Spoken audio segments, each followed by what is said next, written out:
Okay, today I'm gonna be painting this fairly simple water foresty type scene. It's not actually that obvious what this type of scene is.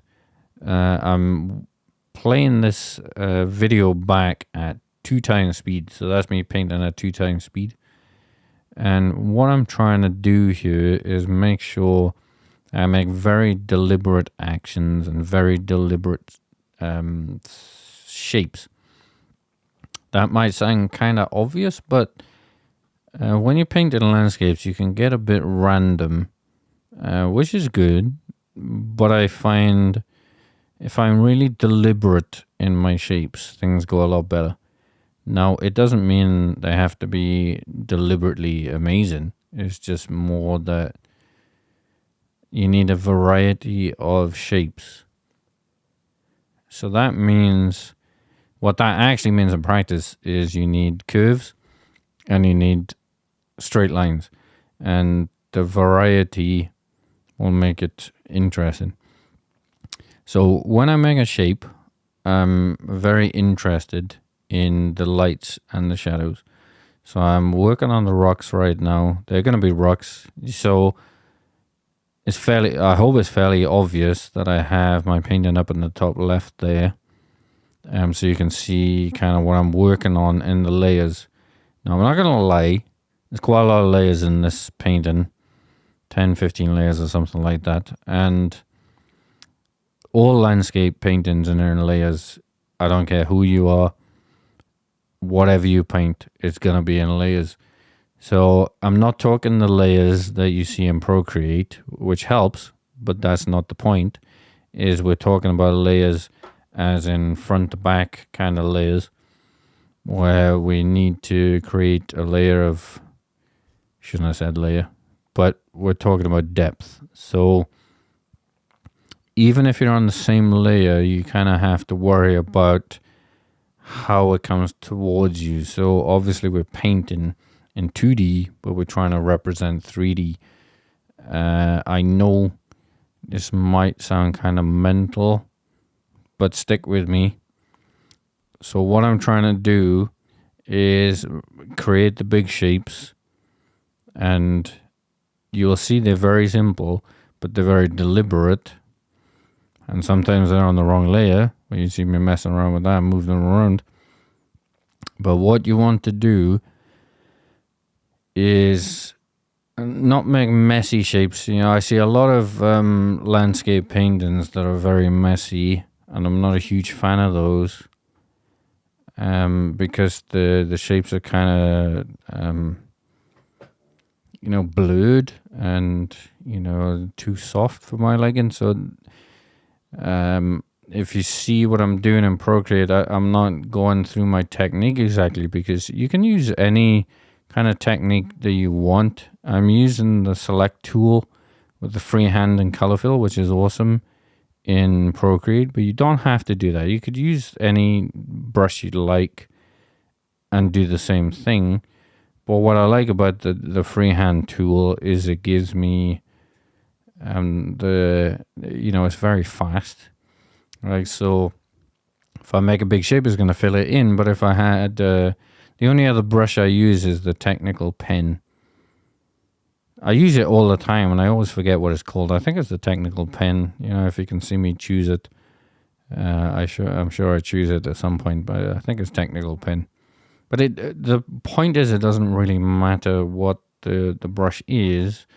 There's only a few things with a brush, as long as if you're not going pattern type brushes, there's only a few things anyway. It's just like hardness, stability, edges. There isn't too much to it, so don't worry about do I have the right brush or whatever.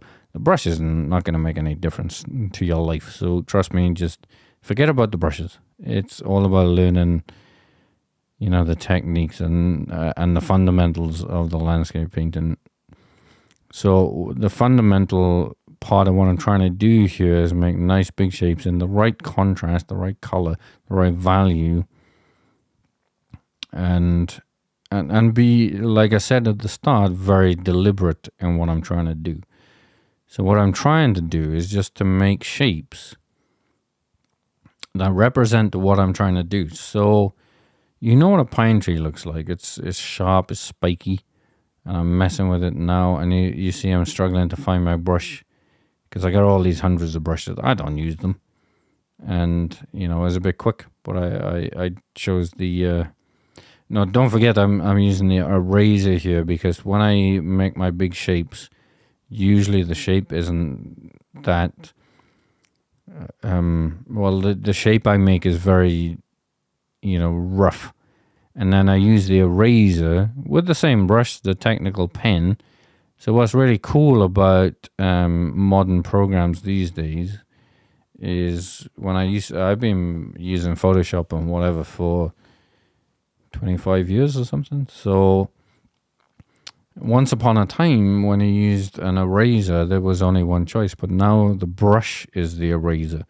So I'm not going to skirt over that, and just to make sure you realize is when you hit the eraser, it is a brush too, so you can, choose which brush you want for the eraser. But I still choose technical pens, so don't stress about which eraser you want to use anyway. So back to what I'm doing is I have a fairly simple technique where I'm not saying it's simple. It's definitely not simple. And I've paused here and I'm probably losing the plot and thinking what's going on. This is not simple for me.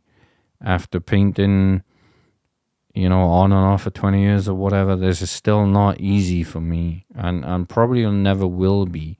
So I don't want you to think like, oh, you can do this easily. What's the problem? No, you can't. This is hard. And it kind of hurt my head from start to finish, which is great because I like the challenge. But I'm not saying it's easy. So don't have a go at this and then you can't do it. And then, you mess it up and you think, well, why can this guy do it so easy? I can't do it so easy. It's hard. So anyway, back to what I'm doing. One technique I like to use. Well, I've hit the camera there. I'm wobbling. Head's in the way. All right. Yeah, we're back to it. So in my style, which is quite simple, I'll have a back color of something, and that something is always the darker version of it. So if I want an orange tree, I'll do like a dark red or something, so then I can make the colors pop on top of it.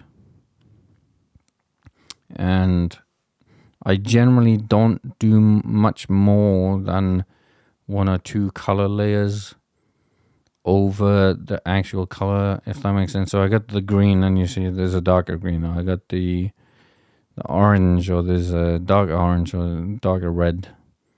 And I get the blue, and there's a slightly darker blue or lighter blue. But I generally don't go too crazy with the colors and how many layers they have to them.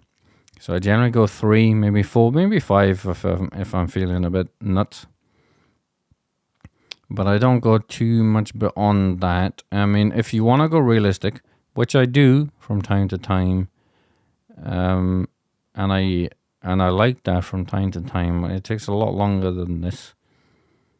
So this painting took me like 30 minutes or something. But you got to keep in mind that I've done many paintings like this. So, but it is important for me to make this fast. The reason why is if I take my time and I start thinking about what I'm doing, it generally gets worse.